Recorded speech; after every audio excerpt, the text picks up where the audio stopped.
The silent colony, the morning alarm chimed softly through the corridors of New Titan mining colony, signaling the start of another productive day in the outer reaches of human space. Captain Alina Rodriguez walked through the central plaza, her boots clicking against the polished metal floors as she observed the familiar rhythm of colony life. Children laughed as they ran toward the education center, their voices echoing off the curved walls of the habitat domes. Adult colonists moved with purpose toward the mining facilities, lunch containers in hand and conversations about the day's work filling the air. New Titan represented humanity's boldest venture into deep space mining. Located in the Kepler 442 system, nearly 400 light-years from Earth, the colony had grown from a small research outpost to a thriving community of 15,000 people over the past 8 years. The asteroid belt surrounding the system's fourth planet contained rare metals essential for Earth's growing space industry. Titanium, platinum, and most importantly, the exotic matter needed for faster-than-light travel.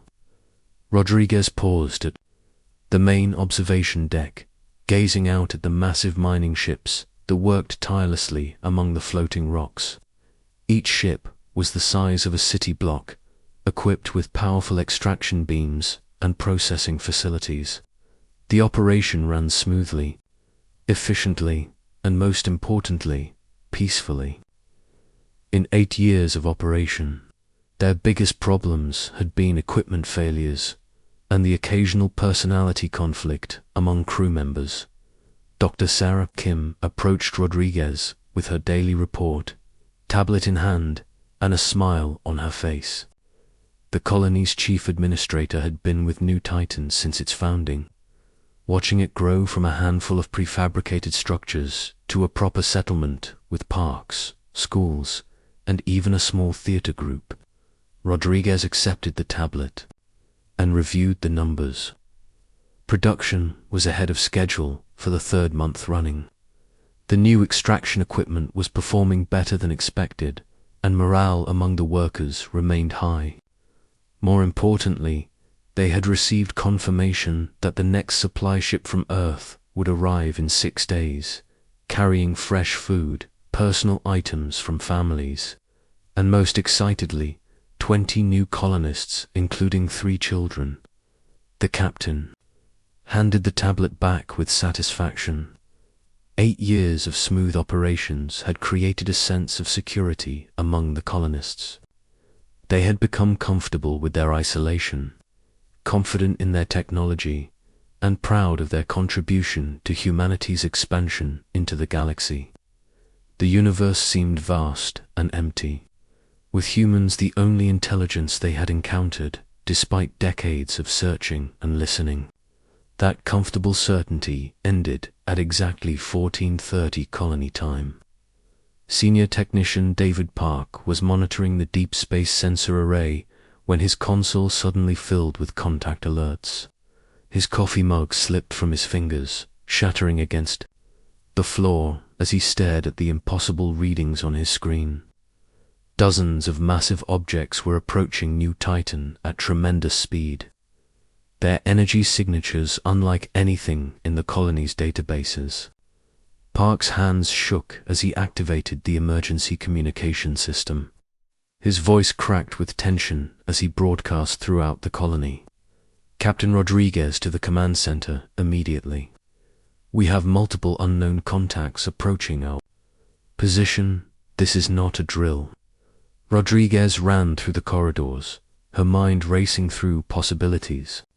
Equipment malfunction, sensor error, maybe even a surprise visit from an Earth fleet.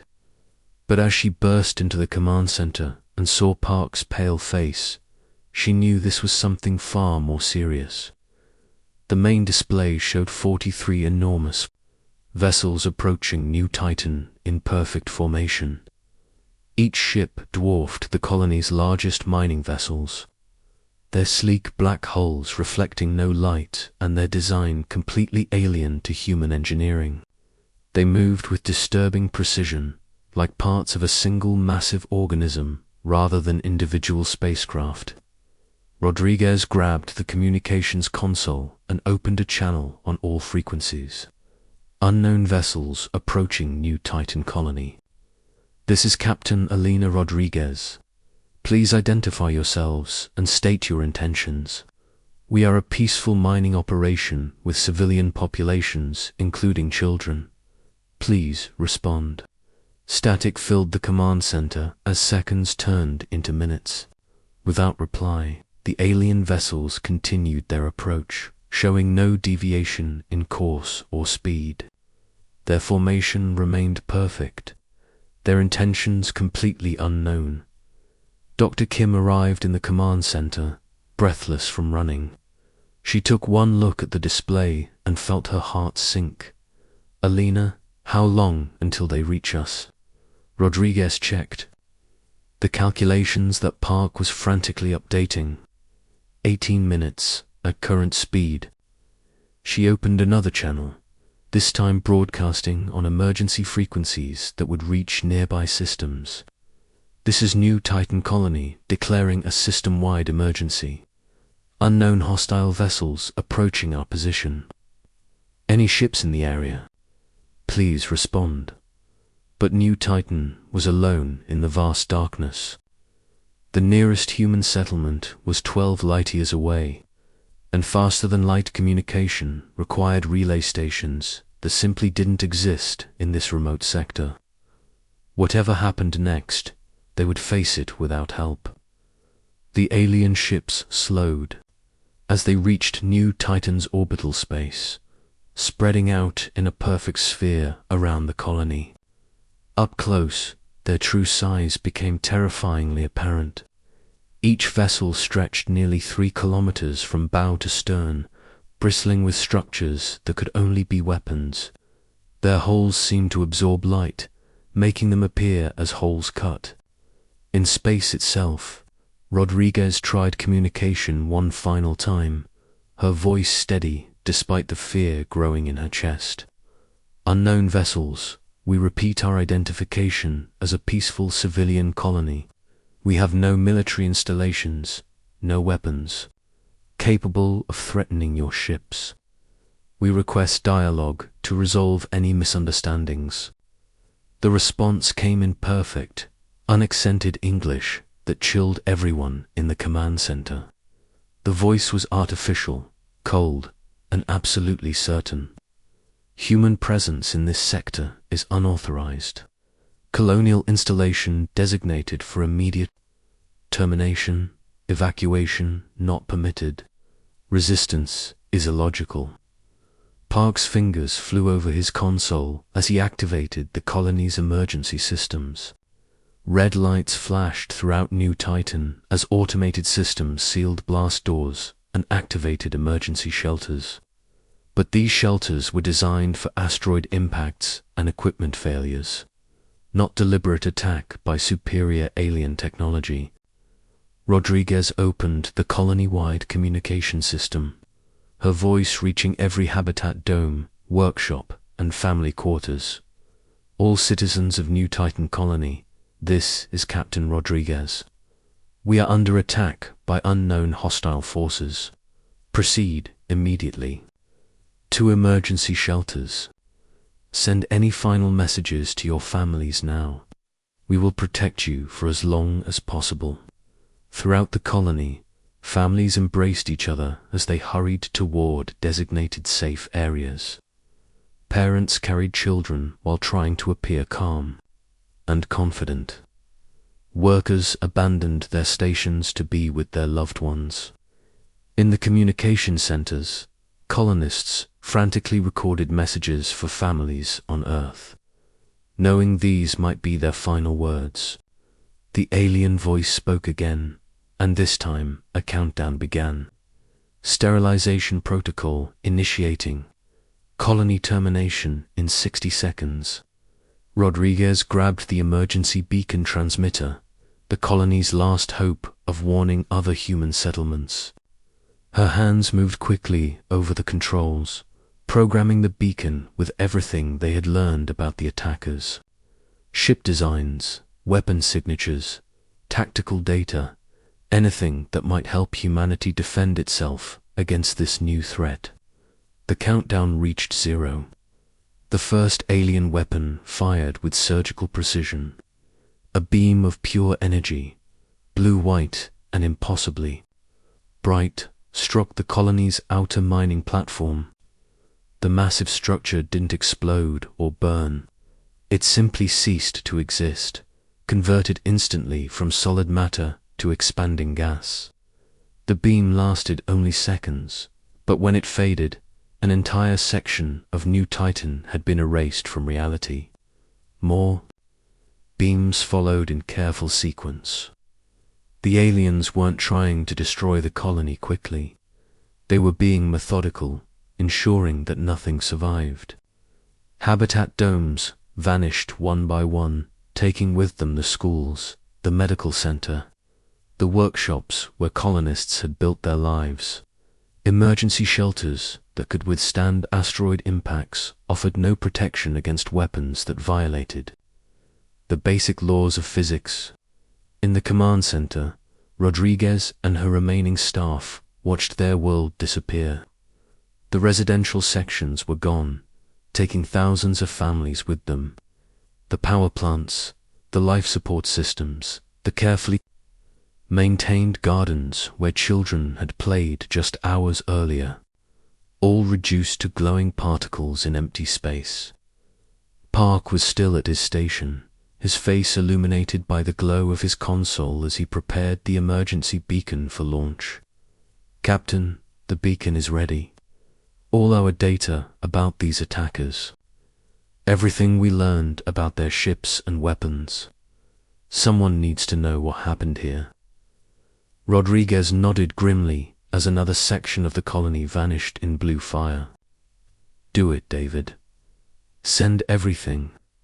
The beacon launched just as the alien weapons reached the command center. Rodriguez felt the temperature rising as the walls began to glow with destructive energy. She grabbed the communication microphone for one final transmission, knowing that this message would travel for months through space before reaching anyone who could hear it. "This is Captain Elena Rodriguez, final log of New Titan colony. We are under attack by hostile alien forces. They gave no warning, no demands, no opportunity for surrender. They are systematically destroying our entire population of 15,000. Civilians. The attackers possess weapons that can disintegrate matter instantly and ships far beyond our current technology. Tell Earth what happened here. Tell them we tried to defend our people. Tell them humanity is not alone in the universe, and not all of our neighbors are friendly." The transmission ended as the alien beam reached the command center. Rodriguez closed her eyes and thought of her daughter back on Earth, now grown and perhaps wondering why her mother had chosen the dangers of the frontier over the safety of home. She had come to New Titan to build something permanent, something that would stand as proof of human courage and determination. Instead, she had found only the vast indifference of an uncaring galaxy. The command center erupted in brilliant light, and Captain Elena Rodriguez joined her colonists in the silence that followed. From their perfect sphere around New Titan, the alien ships completed their work with methodical efficiency. Every structure, every mining ship, every last trace of human presence was erased from the asteroid field, where once 15,000 people had lived and worked and dreamed of the future. Only cooling gas remained to mark their passing. The alien fleet reformed into their original formation and accelerated away from the dead system, leaving behind no monument, no grave marker, no acknowledgement that human beings had ever existed in this remote corner of space. To them, the destruction of New Titan had been no different from clearing debris from a construction site, a necessary task, completed efficiently, then forgotten. But human determination is not so easily erased. Rodriguez's beacon tumbled through space, carrying with it the final testimony of new Titan colony and the proof that humanity was no longer alone in the galaxy. The beacon's simple message would eventually reach other human settlements, other ships, other people who would refuse to accept that 15,000 innocent lives could be snuffed out without consequence. In the cold vacuum where New Titan once thrived, the expanding cloud of vaporized metal continued to drift slowly away from its origin point. The atoms that had once been homes, schools, and dreams mixed with the cosmic dust between stars. But the memory of what had happened here, and more importantly, the determination to ensure it never happened again, was already racing toward Earth at the speed of light. Be fatally flawed. They believed that destroying human settlements would eliminate human resistance. They failed to understand that for every colony they destroyed, they were creating something far more dangerous than any weapon humanity had yet invented. They were creating human beings with nothing left to lose. The lone survivor commander, Jake Morrison, was reviewing maintenance reports in his quarters aboard the UES Nightborne when the emergency beacon alert pierced the quiet hum of the ship's systems. The sound was one that every spacer dreaded, a desperate cry for help from somewhere in the black. Morrison had been in space for 15 years, and he had learned that when someone activated an emergency beacon in the deep dark, it usually meant people were dying. The Nightborne was humanity's newest deep space destroyer, a sleek predator designed for long-range patrol and reconnaissance. Her crew of 42 men and women were volunteers, all drawn from the best that Earth's military academies could produce. They had been 3 days out from Proxima Station, on a routine patrol when the beacon signal reached their communication array. Morrison made his way quickly to the bridge, where Communications Officer Lisa Chen was already working to decode the beacon's transmission. Her face was pale as she looked up from her console, and Morrison felt his stomach tighten with anticipation of bad news. "The signal is from New Titan Colony," Commander Chen reported. "But sir, the transmission is over 6 hours old by the time it reached us. The colony sent out an emergency beacon carrying massive amounts of tactical data." Morrison knew New Titan's reputation. It was one of humanity's most successful deep space colonies, a model of peaceful cooperation and efficient resource extraction. 15,000 people had made their homes there, building something permanent in the vast emptiness between stars. "What kind of emergency requires tactical data?" Morrison asked, though part of him already suspected the answer. Chun's voice was barely above a whisper. "Commander, they were under attack by unknown alien vessels. The beacon contains detailed scans of 43 hostile ships, weapon signatures, and shield configurations. But sir, the final message indicates the colony was completely destroyed." The bridge fell silent, except for the soft hum of the ship's systems. Morrison stared at the main display, his mind struggling to process what Chen had told him. First contact with alien intelligence, and it had resulted in the complete destruction of a human colony.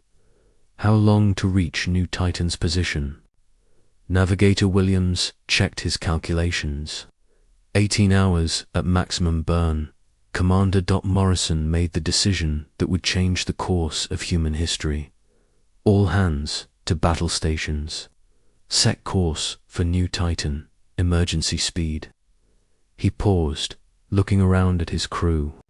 And prepare for anything.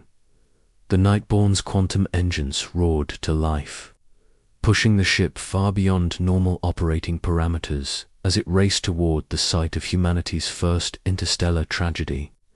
In the 18 hours that followed, Morrison and his crew studied every piece of data from New Titan's emergency beacon. The alien ships were massive, their technology far in advance of anything humans had developed. Their weapons could disintegrate matter at the atomic level, and their defenses seemed impenetrable when the Nightborne finally dropped out of quantum drive at the edge of the New Titan system. What they found defied easy description. Where once a thriving colony had orbited among rich asteroid fields, now only an expanding cloud of metallic vapor remained. The mining platforms, habitat domes, and 15,000 human lives had been reduced to glowing particles scattered across millions of cubic kilometers of space. Tactical Officer Sarah Park ran every scan the ship's sensors could manage. "Commander, I'm reading no intact structures, no escape pods, no life signs. Whatever happened here was complete and thorough." Morrison stared at the display showing the expanding debris cloud. 15,000 people, and the aliens hadn't left so much as a single survivor to tell their story. The methodical thoroughness of the destruction spoke of beings who viewed human life as nothing more than an inconvenience to be eliminated. That assumption proved wrong when Chen called out from her station. "Commander, I'm picking up a faint distress signal from the outer edge of the system. It's automated, very weak, but definitely human in origin." Morrison felt a spark of hope for the first time since hearing about the attack. "Can you locate the source?" Chen worked her console frantically. "It's coming from a mining pod, designation Delta 7. The signal is irregular, like the pod's power systems are damaged." "Set course for that signal," Morrison ordered. If there was even the slightest chance that someone had survived the destruction of New Titan, the Nightborne would find them. The mining pod drifted alone in the darkness beyond New Titan's former orbital space. It was a small vessel designed for single-person operation, equipped with basic life support and mining tools. As the Nightborne approached, her sensors revealed the pod's desperate condition.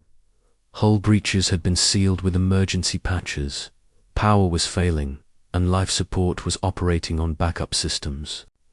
Inside the pod, engineer Marcus Webb had been unconscious for over 30 hours. He had worked the outer mining sites when the attack began, too far from the main colony to return before the aliens arrived. Webb had watched in horror as the place he had called home for 3 years was systematically erased from existence. His pod's communication systems had been damaged by debris from the colony's destruction, leaving him isolated and alone with nothing but the memory of 15,000 friends and colleagues dying in blue fire. The Nightborne's rescue team found Webb barely alive, his pod's life support systems on the verge of complete failure. Dr. Amanda Foster, the ship's medical officer, worked frantically to stabilize the colony's sole survivor as they transferred him to the Nightborne's medical bay. Webb regained consciousness 6 hours later, looking up at unfamiliar faces in a sterile medical environment. For a moment, he wondered if he had dreamed the entire attack, if New Titan still existed and he was simply recovering from a mining accident. Then memory returned, and with it, a grief so profound that Dr. Foster had to sedate him to prevent complete psychological collapse. When Webb finally recovered enough to speak, Morrison was waiting with questions that needed answers. The engineer's account of the attack matched perfectly with the data from New Titan's emergency beacon, but Webb provided something even more valuable than confirmation. He had witnessed the aliens' departure, seen the direction they had traveled after completing their genocide. "They just left," Webb said, staring at the ceiling of the medical bay. 15,000 people, and they killed us all like we were insects.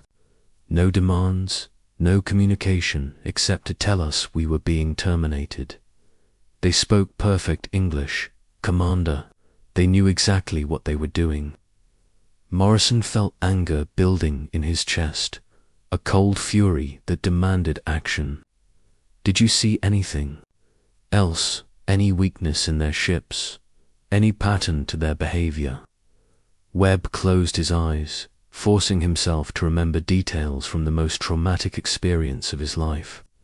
Their ships moved in perfect formation, like they were controlled by a single mind. When they fired their weapons, there was a brief charging period, maybe 2 seconds. And Commander, their energy signatures left traces in space. I saw them when my pod sensors were still working. Morrison leaned forward. What kind of traces? The kind that leave a trail, Webb said. Those bastards can be tracked. Over the next several hours, Webb worked with the Nightborne's technical team to analyze every piece of sensor data his mining pod had recorded. The alien weapons left distinctive energy patterns in space, invisible to normal detection, but clearly marked for anyone who knew what to look for. More importantly, the alien ships themselves left a wake in the quantum field that could be followed for days after their passage. Morrison assembled his senior staff in the ship's briefing room. On the main display, a three-dimensional map showed the aliens' probable course after leaving New Titan. The trail led deeper into unexplored space, toward sectors where no human ship had ever traveled. Chief Engineer Roberts studied the energy patterns Webb had recorded. Commander, these readings are like nothing in our databases. The aliens are using technology that operates on completely different principles from our own. Their weapons don't just destroy matter. They appear to be converting it directly into energy. Morrison nodded grimly. What about their defenses? Tactical Officer Park had been running simulations based on New Titan sensor data. Their ships appear to have energy shields that can deflect or absorb conventional weapons. But Commander, there might be weaknesses we can exploit. Human technology is based on different principles than theirs. They might not be prepared for our specific types of attacks. Morrison looked around the briefing room at his crew. 42 people against an alien fleet that had casually destroyed an entire colony. By any rational calculation, they should return to Earth and report what they had found. Let the politicians and admirals decide how humanity would respond to the threat of genocidal aliens. But rationality had never been humanity's strongest characteristic. Webb spoke from his position at the back of the room, his voice steady despite the trauma he had endured. Commander, I know what you're thinking. One ship against an entire alien fleet is suicide. But those things killed 15,000 people without warning, without mercy, without giving them any chance to fight back. Morrison waited for the engineer to continue. Someone needs to make them pay for what they did, Webb said. Someone needs to show them that humans don't just roll over and die when attacked. Maybe we can't win, but we can make them remember that they were in a fight. Morrison looked round the briefing room again, seeing determination in the faces of his crew. They all understood what he was proposing. The Nightborne was fast, well-armed, and equipped with stealth systems the aliens had never encountered. More importantly, she was crewed by human beings who had just learned that they were not alone in the galaxy, and that their new neighbors were genocidal monsters. The course is laid in, Commander Williams reported. Morrison settled into his command chair and gave the order that would begin humanity's first interstellar war. Take us after those alien bastards. It's time they learned what happens when you attack human beings. The Nightborne turned away from the cooling debris of New Titan colony and accelerated into the unknown. following the energy trail left by the aliens who had committed humanity's first experience with xenocide. Behind them, the expanding cloud of vaporized metal continued its slow drift into interstellar space, carrying with it the atoms of 15,000 dreams cut short by alien weapons. But Webb was wrong about one thing. The Nightborne was not alone in her pursuit of vengeance. Even now, New Titan's emergency beacon was being received by other human settlements. Other ships, other men and women who would refuse to accept that genocide could go unanswered. The aliens had destroyed one human colony, but in doing so, they had awakened something far more dangerous than any single settlement. They had awakened humanity itself.